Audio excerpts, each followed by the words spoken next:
teman-teman, selamat datang kembali di channel Hana-Hana, tempat kita bedah cerita-cerita paling menarik dan kontroversial dari dunia hiburan.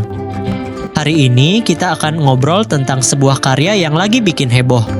Produksi terbaru dari Moody's yang dibintangi oleh Nao Jinguji. Film ini bukan sembarang drama. It's a roller coaster of emotions yang menyelami sisi tergelap dari hubungan keluarga, pengkhianatan, dan konflik batin. Tapi, peringatan dulu, ya, ini adalah konten dewasa dengan tema yang super sensitif. Jadi, kita akan bahas dengan hati-hati dan fokus pada cerita serta maknanya. Di video kali ini, kita bakal breakdown alur ceritanya, ngulik akting luar biasa dari Nao Jinguji, dan diskusiin kenapa film ini bikin orang terbelah. Ada yang kagum, ada yang nggak nyaman. Apa yang bikin film ini begitu intens? Dan apakah drama ini berhasil menyampaikan pesan di balik kontroversinya? Jadi, stay tune, grab camilan kalian, dan let's dive into this dark journey together. Jangan lupa like, subscribe, dan nyalain lonceng notifikasi biar nggak ketinggalan video berikutnya.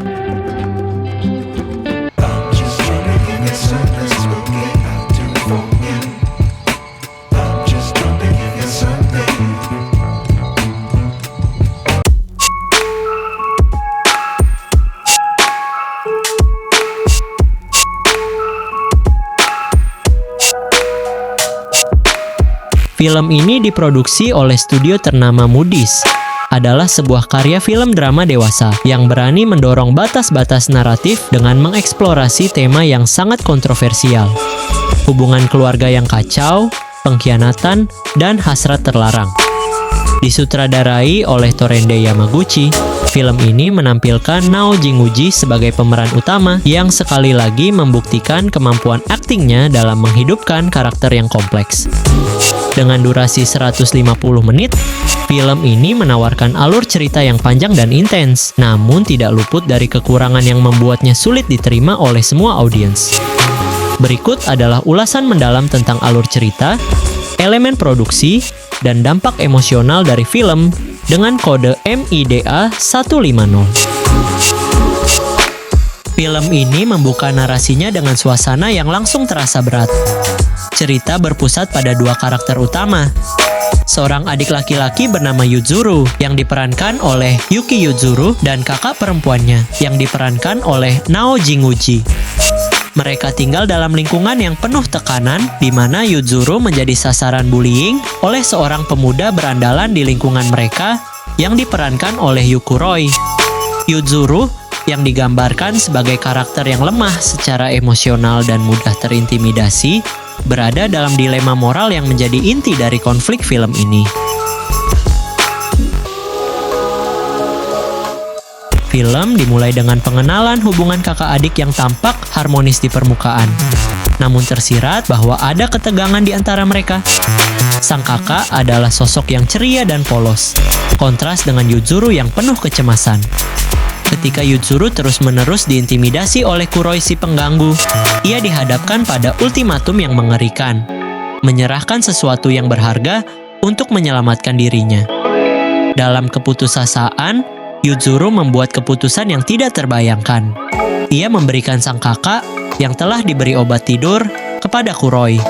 Adegan ini disampaikan dengan hati-hati, dengan fokus pada ekspresi wajah Yuzuru yang penuh rasa bersalah dan ketakutan, menciptakan ketegangan emosional yang kuat sejak awal. Setelah pengkhianatan awal, alur cerita bergeser ke dinamika psikologis yang lebih gelap. Yuzuru, yang awalnya hanya ingin melindungi diri sendiri, mulai terguncang saat menyaksikan saudaranya dalam keadaan rentan. Bukannya berusaha menyelamatkan kakaknya, ia justru terjebak dalam konflik batin yang mengerikan. Film memperkenalkan elemen afrodisiak yang digunakan Yuzuru untuk memanipulasi situasi, memperburuk hubungan mereka. Adegan-adegan ini meskipun eksplisit seperti tipikal JAV, disampaikan dengan sudut pandang yang lebih menekankan pada emosi daripada sensasi semata. Nao Jinguji berhasil menangkap kerentanan dan kebingungan sebagai karakter sang kakak di film ini Sementara karakter Yuzuru digambarkan sebagai sosok yang terpecah antara rasa bersalah dan obsesi. Bagian akhir film membawa penonton ke puncak konflik, di mana hubungan kakak adik ini mencapai titik kehancuran. Yuzuru mulai menyadari dampak dari tindakannya, tetapi sudah terlambat untuk memperbaiki kerusakan. Sang kakak, yang mulai pulih dari pengaruh obat, menunjukkan perubahan emosi dari ketidakberdayaan menjadi kemarahan dan kekecewaan. Klimaks film ini adalah konfrontasi emosional antara kedua karakter, yang disampaikan dengan dialog minimal tetapi penuh intensitas. Film berakhir dengan nada ambigu, meninggalkan penonton dengan pertanyaan tentang pengampunan, penebusan, dan konsekuensi dari tindakan immoral. Torende Yamaguchi menggunakan pendekatan visual yang gelap dan atmosferik dengan pencahayaan redup yang mencerminkan suasana kelam cerita. Penggunaan format high-def membuat setiap ekspresi wajah dan detail emosi terekam dengan jelas, menambah bobot pada adegan-adegan dramatis. Musik latar minimalis dengan nada piano yang haunting berhasil memperkuat ketegangan tanpa mengalihkan perhatian dari cerita. Naojin Guji adalah bintang sejati dalam film ini. Ia mampu menyeimbangkan kerentanan dan kekuatan dalam perannya sebagai seorang kakak, membuat penonton bersimpati meskipun cerita yang kontroversial. Karakter Yuzuru, meskipun kurang dikembangkan, tetap terasa nyata berkat akting yang meyakinkan dari pemeran pendukung. Film ini berusaha mengeksplorasi tema psikologis seperti rasa bersalah, pengkhianatan, dan hasrat terlarang. Namun, pendekatan ini terkadang terasa tidak seimbang karena fokus pada elemen eksplisit khas JAV yang dapat mengurangi kedalaman emosional yang seharusnya menjadi inti cerita. Tema incest dan kekerasan seksual juga membuat film ini sulit diterima oleh audiens yang tidak terbiasa dengan genre ini.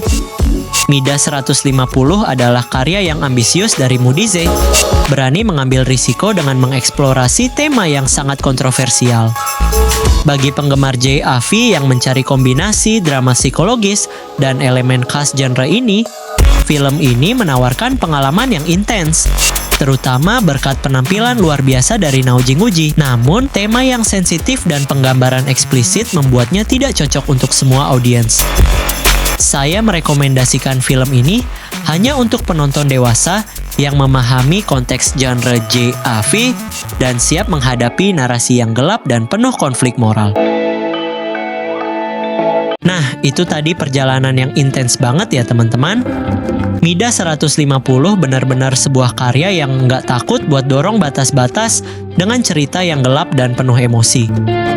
Dari akting memukau Naojin Guji sampai sinematografi yang bikin kita tenggelam dalam suasananya, film ini punya banyak elemen yang bikin kita mikir. Meskipun temanya jelas nggak untuk semua orang. Buat kalian yang udah nonton, apa pendapat kalian? Apakah film ini berhasil menyampaikan ceritanya? Atau justru bikin kalian nggak nyaman? Tulis di kolom komentar, kita diskusi bareng. Terima kasih banget udah nonton video ini sampai akhir. Kalau kalian suka konten kayak gini, jangan lupa like, share, dan subscribe. Biar kita bisa bikin lebih banyak analisis seru. Klik lonceng notifikasi supaya nggak ketinggalan video berikutnya. Dan kasih tahu di kolom komentar, film atau drama apa lagi yang pengen kita bahas. Sampai ketemu di video berikutnya. Stay curious dan selamat malam. Peace out.